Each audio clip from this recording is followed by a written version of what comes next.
Todo mundo tem, todo mundo não, pelo menos uma boa parte das pessoas tem uma filosofia própria de vida, ou seja, uma maneira própria de analisar e interpretar a realidade. E eu também, claro, eu tenho a minha filosofia de vida, essa que eu chamo de filosofia prática, que pode não necessariamente ter princípios doutrinários ou crenças, mas não é minha intenção impor aos outros nem tornar ela intocável. Todas e quaisquer das convicções que cultivo são provisórias. Na verdade, eu estou sempre fugindo de qualquer ismo, tipo individualismo, coletivismo, capitalismo, socialismo, progressismo, extremismo e por aí vai. Então, nesse canal, eu vou seguir 10 princípios. O primeiro princípio é que eu não pretendo ensinar nada a ninguém.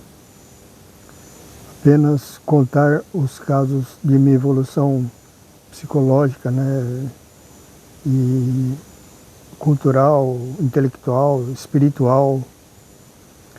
E outra coisa, o segundo item é que eu não sou e nem serei professor de ninguém. O terceiro princípio é de não dar conselho nem orientações psicológicas ou filosóficas. O quarto princípio é que nunca dizer que eu tenho razão em alguma coisa, pois pode ser que eu esteja errado, ou errando, ou dizendo meias verdades.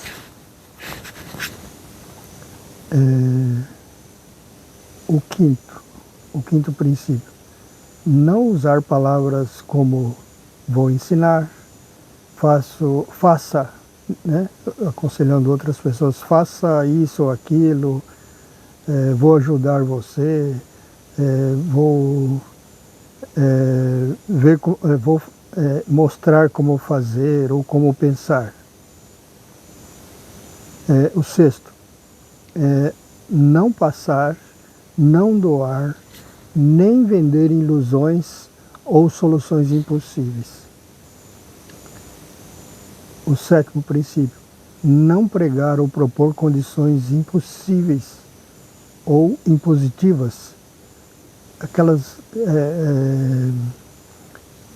condições que a gente acha você deve, né? Tipo você deve, você tem que, você precisa de me ouvir, se você seguir minhas orientações, vai acontecer isso, vai acontecer aquilo, jamais vou pregar isso.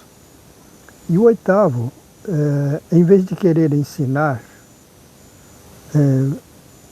eu vou procurar estimular, inspirar, incitar, incentivar, que mais? Atiçar, encorajar, cutucar,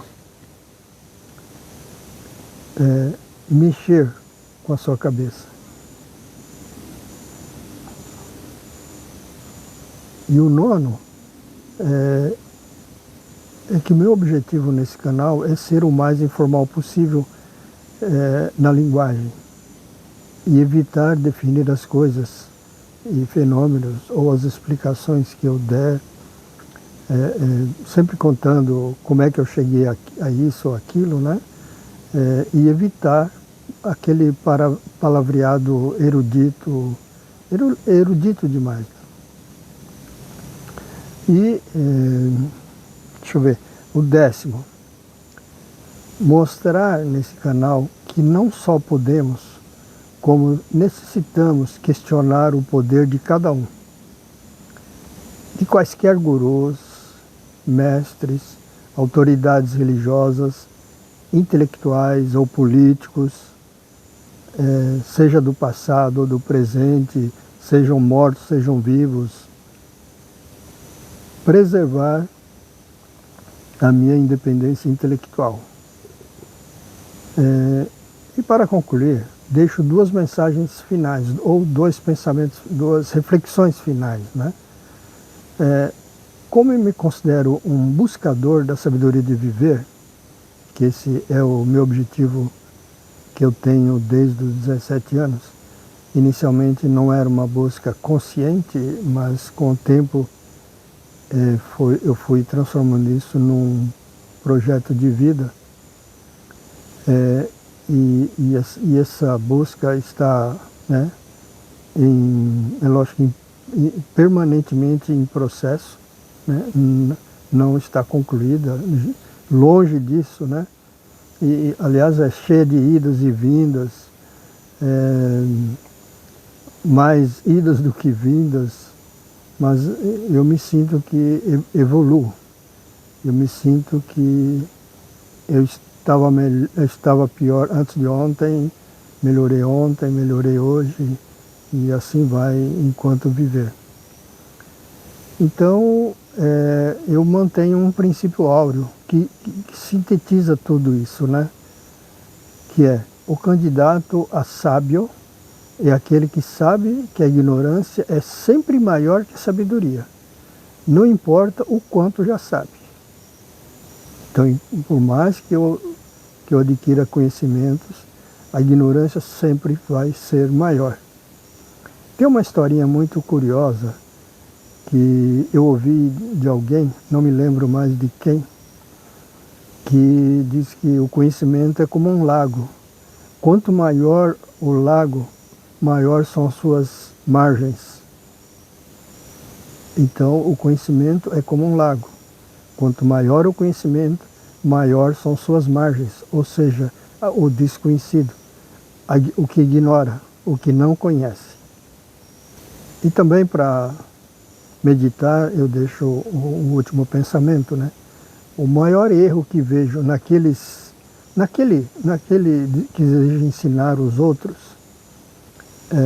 é o de achar que ele é o pote cheio e o ouvinte, né, pode ser o discípulo, aluno, é o pote vazio.